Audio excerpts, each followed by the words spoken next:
Hello friends, how are you all? I hope and I believe that everybody is fine in their respective lives. Friends, this is Sanjay Jogani once again coming to you with a subject topic which is a very common happening in our daily lives. Before I start my subject, I request to the people who are watching these videos but yet not subscribed to my YouTube channel, kindly do it. This is going to be a very interesting journey talking about various kinds of attributes and virtues of life. We share the talk, we learn something. Kindly do it. So friends, today's topic is comparison. A very common thing which we keep doing almost every minute, every hour of our life. So let's first understand when we tend to do it. When we do it, I believe, and I've come to certain kind of an understanding wherein we tend to enter into this comparison mode of behavior. The first such instance is when we try to compare ourselves or our family or anybody from the family or our resources, our achievements, our possessions, our successes, our failures with somebody else. We have that kind of a habit to do it. And the second, what we do when we enter into this comparison mode is when we are not in the picture.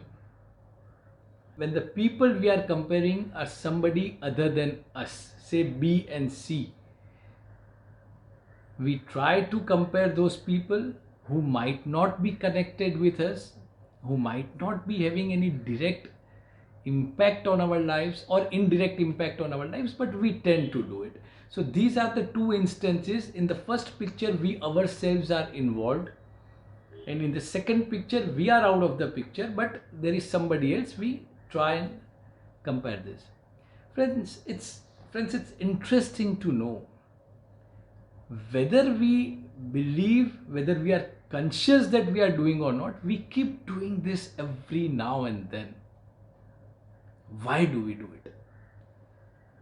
So before we address why do we do it, let's first understand the origin of this word comparison. I won't say word, the origin of this particular kind of a behavior. When did it started? So if we try to think years back, centuries back, as far as we can think of, may it be with our knowledge or may it be with our fantasies, this particular kind of a behavior always existed. We talk about kings and the kingdoms, we talk about countries, we talk about people, we talk about any domain of subject. We talk about science, we talk about geographies, we talk about histories, we talk about biologies, we talk about economics and the politics. At every level, this always existed. So this is very interesting. When we see that even today, when a new baby is born, what do? As soon as the baby is out, within few hours, the family members would start comparing the baby with parents, with siblings, their eyes, their nose, their lips, their ears, their hands, their legs, everything we try to compare with somebody in the family. It instantly comes from within. We are not conscious about that we have started going into or entering into that mode, but we do it. And this baby, this child, when he grows from child to the teenage to young adult and so on, every phase, every period of his or her experience, this child always experiences this kind of comparisons. What happens is that it automatically imbibes within him. He learns to compare. He himself, he or she, of course, when I talk about he, this is he and she both. So he passes through this kind of a comparison at every levels, may it be with schools or the friends or anything, and he learns this kind of a comparison. It gets into him as a part of his uh, subconscious habit, and he passes this legacy to his next generation. This happens, and this has been happening always. So friends, why do we do it? I have come to two solid reasons about why we do it. Number one is we always have that kind of an urge to constantly validate ourselves, to constantly justify ourselves. I shall expand this point further. And the point number two is that we somehow have not been trained, or we somehow cannot accept people or the thing or the situation the way it is. What I mean is, as it is. We cannot accept.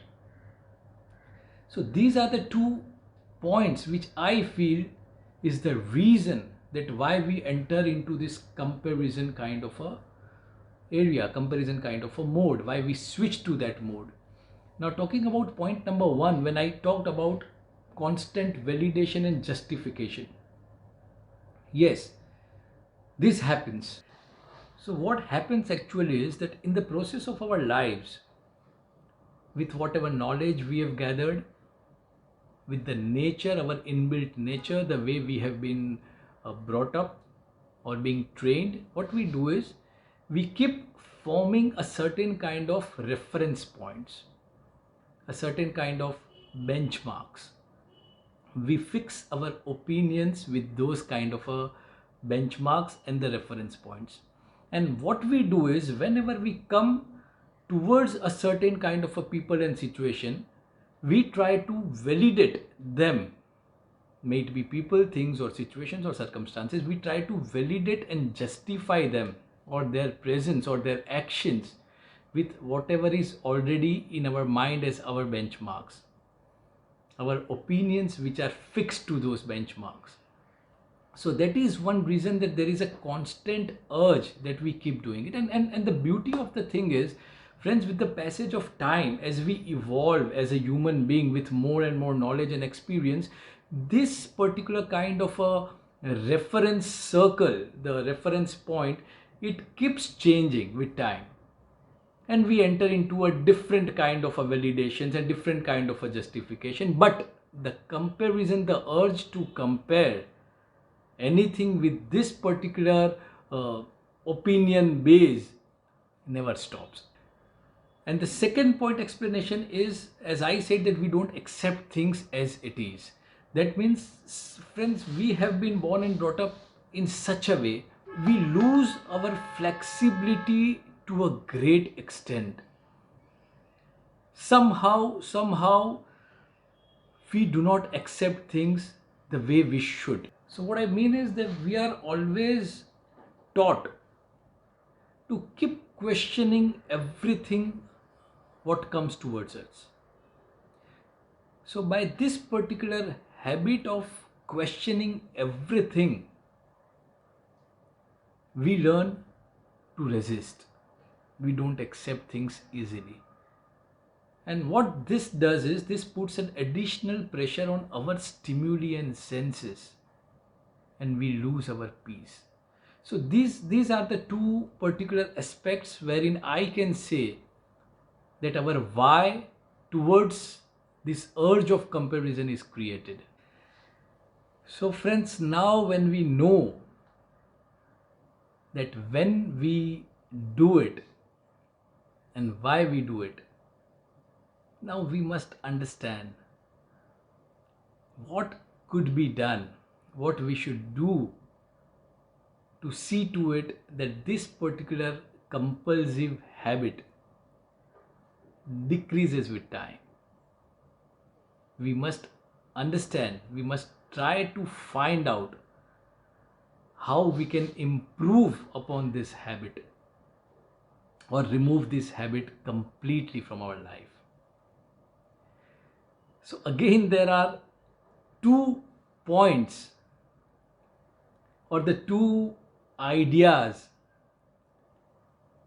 what we can imply upon to see to it that we progress further towards our goal to remove this habit. Number one is, whenever such kind of an urge comes from inside, what we must do is we must try and look at the bigger picture about everything.